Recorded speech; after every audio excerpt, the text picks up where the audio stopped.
Hello students, आपका मेरे channel smart study में स्वागत है। स्टूडेंट्स, आज हम शिक्षा निदेशालय की तरफ से दी जाने वाली कार्यपत्रक नंबर 33 करेंगे, जो कि क्लास 8 की है और विषय है विज्ञान। ये वर्कशीट 12 फरवरी 2021 की है।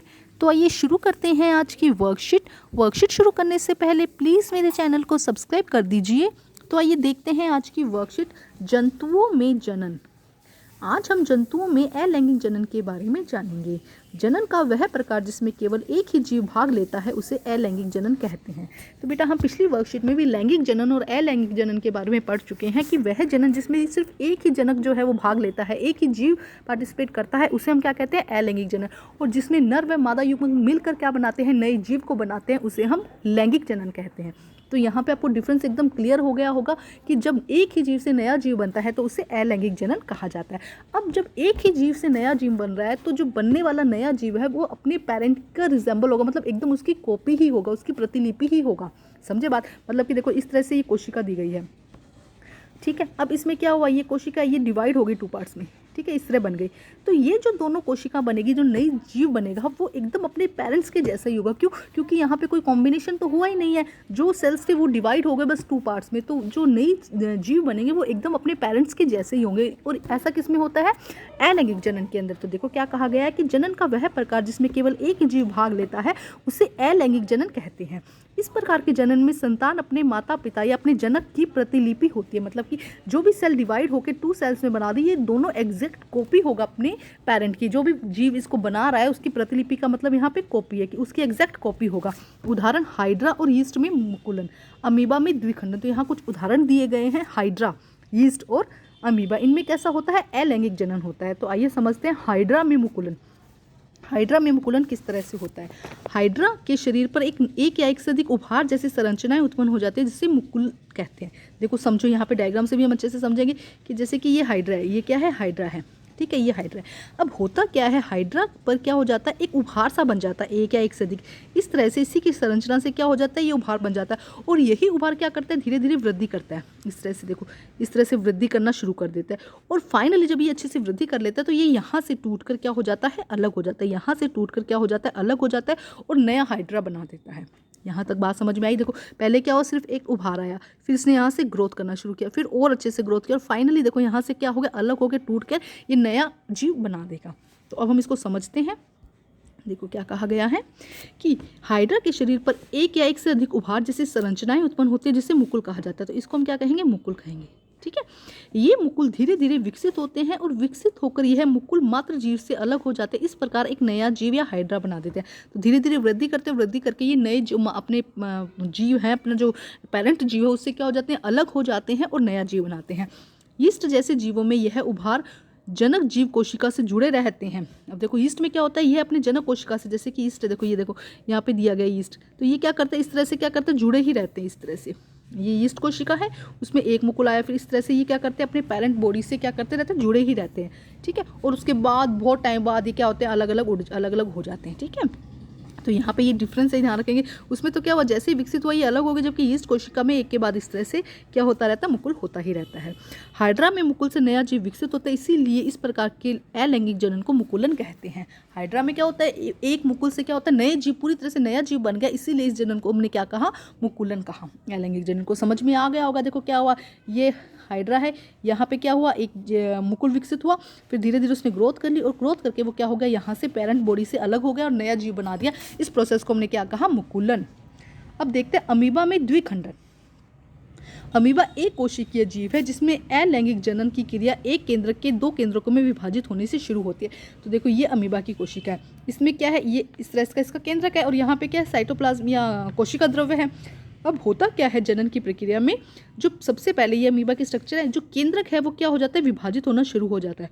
पहले क्या करेगा, केंद्रक आकार में थोड़ा सा बड़ा होगा और क्या करेगा, इस तरह से विभाजित होना शुरू हो जाएगा, ठीक है। जब केंद्रक विभाजित हो जाएगा तो अब जो हाइड्रा की कोशिका है वो भी क्या करेगी, थोड़ा आकार ले लेगी। एक केंद्रक यहाँ पे आ जाएगा, एक केंद्रक यहाँ पे आ जाएगा, और फिर धीरे धीरे ये यहाँ से इस तरह से वृद्धि करेंगे, और दोनों जो अमीबा हैं वो क्या हो जाएंगे, एक दूसरे से अलग हो जाएंगे। डायग्राम में दिखाया गया, देखो पहले क्या हुआ है, ये एक अमीबा जनक कोशिका है। अब इसने क्या किया, आकार में वृद्धि की और साथ में केंद्रक विभाजन होना शुरू हो गया। केंद्रक का जो इसके अंदर ये है, इस डार्क स्पॉट को हम क्या कहते हैं, केंद्रक। ये केंद्रक विभाजन होना शुरू हो गया, यहाँ पे केंद्रक विभाजित हो गया और अमीबा का विभाजन होना शुरू हो रहा है। देखो अमीबा क्या करे, इस तरह से थी तो इस तरह से अंदर होना शुरू हो जाती है, इस तरह से। तो और फाइनली ये लाइन मिल जाती है, तो ये केंद्रक अलग हो जाता है, ये केंद्रक, ये अमीबा अलग, दोनों आपस में अलग हो जाते हैं। अब हम इसे रीड करते हैं। इसमें क्या हुआ, 1 से 2 खंडों में विभाजित हुआ है। एक अमीबा 2 खंडों में विभाजित हुआ है, इसीलिए हमें द्विखंडन कहते हैं इसको। देखो डेफिनेशन भी समझो कि क्यों बोला गया द्विखंडन, कि 2 खंडों में विभाजित होना।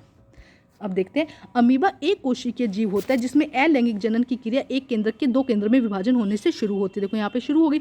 इसके बाद अमीबा कोशिका को 2 भागों में बांट जाती है। इसके बाद जो अमीबा की कोशिका, पहले केंद्रक 2 भागों में बट गया, उसके बाद में जो अमीबा की कोशिका है वो भी 2 भागों में बट जाती है, जिसके हर भाग में एक केंद्रक होता है। एक केंद्रक यहाँ चला जाता है, एक केंद्रक यहाँ चला जाता है, ठीक है। अंत में एक अमीबा से 2 संतति अमीबा बन जाते हैं। फिर क्या बन जाते हैं, संतति, मतलब कि नई जो जीव बने हैं 2 संतति अमीबा बन जाते हैं। ऐसा जनन जिसमें एक जीव विभाजित होकर 2 जीव उत्पन्न करता है, एक जीव विभाजित होकर 2 जीव उत्पन्न कर रहा है, उसे द्विखंडन कहते हैं। बहुत ही आसान और बहुत ही ईजी वर्कशीट है। अलैंगिक जनन पढ़ा, उसके 2 प्रकार पढ़े हैं, मुकुलन और द्विविभाजन या द्विखंडन।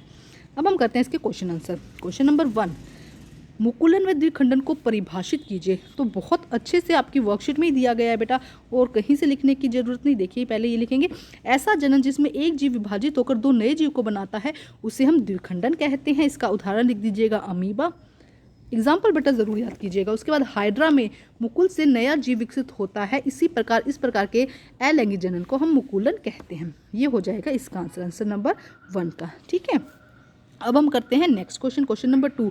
ऐसे जीवों के उदाहरण दीजिए जहां मुकुलन और द्विखंडन को देखा जा सकता है। तो बताइए मुकुलन कहाँ देखा जा सकता है, हाइड्रा में। आपको सिर्फ उदाहरण लिखना है, मुकुलन कहाँ देखा जा सकता है, हाइड्रा में, और द्विखंडन कहाँ देखा जा सकता है, अमीबा में। तो ये इनके उदाहरण हो गए, ठीक है।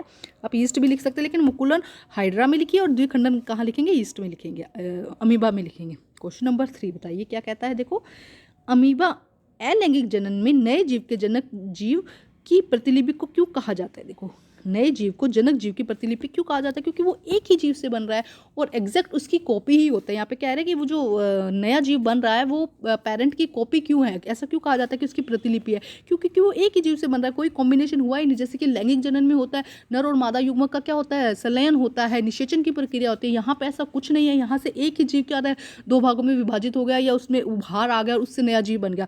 इसीलिए क्या होता है, ये अपने पेरेंट की कॉपी होते हैं। तो हम लिखेंगे अलैंगिक जनन में, हम लिखेंगे अलैंगिक जनन में केवल एक ही जीव भाग लेता है, इसीलिए इस प्रकार के जगह लिखेंगे, इसीलिए इस जनन में संतान अपने जनक की प्रतिलिपि होता है। देखो क्या लिखेंगे, अलैंगिक जनन में, एक सेकेंड, हम लिख देंगे अलैंगिक जनन में केवल एक ही जीव भाग लेता है, इसीलिए अलैंगिक जनन में जो माता पिता जो संतान है वो अपने जनक की प्रतिलिपि होता है। प्रतिलिपि का मतलब कॉपी, एकदम पेरेंट जैसा है। अब हम अपने एकदम पेरेंट जैसे नहीं होते, क्यों, क्योंकि वहाँ क्या हुआ है, लैंगिक जनन हुआ है। लेकिन हम जो, अगर आप जैसे हाइड्रा देखा, मुकुलन देखा, इसमें क्या हुआ, इसमें जो जनक है, जो संतान है, वो एग्जैक्ट अपने पेरेंट्स, जो पेरेंट है सिंगल पेरेंट, उसके जैसे ही होती है, ठीक है। तो ये देखेंगे, अलैंगिक जनन में केवल एक ही जीव भाग लेता है, इसीलिए अलैंगिक जनन में संतान अपने जनक की प्रतिलिपि होती है। अब करते हैं क्वेश्चन नंबर 4। अमीबा में द्विखंडन का चित्र सहित वर्णन करना है और हाइड्रा में मुकुलन का चित्र सहित वर्णन करना है। तो बहुत अच्छे से आपका दिया है, कहीं पे जाने की जरूरत नहीं। अमीबा में द्विखंडन का यहाँ से लेके यहाँ तक, और विद डायग्राम ज़रूर बनाना है बेटा, डायग्राम बहुत इंपॉर्टेंट है इसका। तो ये हो जाएगा 4th क्वेश्चन का आंसर। और मुकुलन का यहाँ से देखो, हाइड्रा में मुकुलन का ये हो जाएगा आपका 5th क्वेश्चन है ना बेटा, ये तो ये हो जाएगा आपका 5th क्वेश्चन का आंसर। पूरा आप लिखेंगे, यहाँ से ये लाइन हटानी है तो इसको हटा दीजिएगा बस, इसके अलावा पूरा आप लिखेंगे। तो हाइड्रा में, ठीक है, हाँ 5th क्वेश्चन। तो 4th एंड 5th क्वेश्चन आप अच्छे से इसी वर्कशीट से कर लेंगे। समझा चुके इसलिए दोबारा नहीं समझाया। तो बेटा आज की जो वर्कशीट है वो कंप्लीट होती है। वर्कशीट कंप्लीट करके अपने टीचर से चेक कराइए और प्लीज़ मेरे चैनल को लाइक कीजिए, सब्सक्राइब कीजिए और शेयर कीजिए। Thank you students.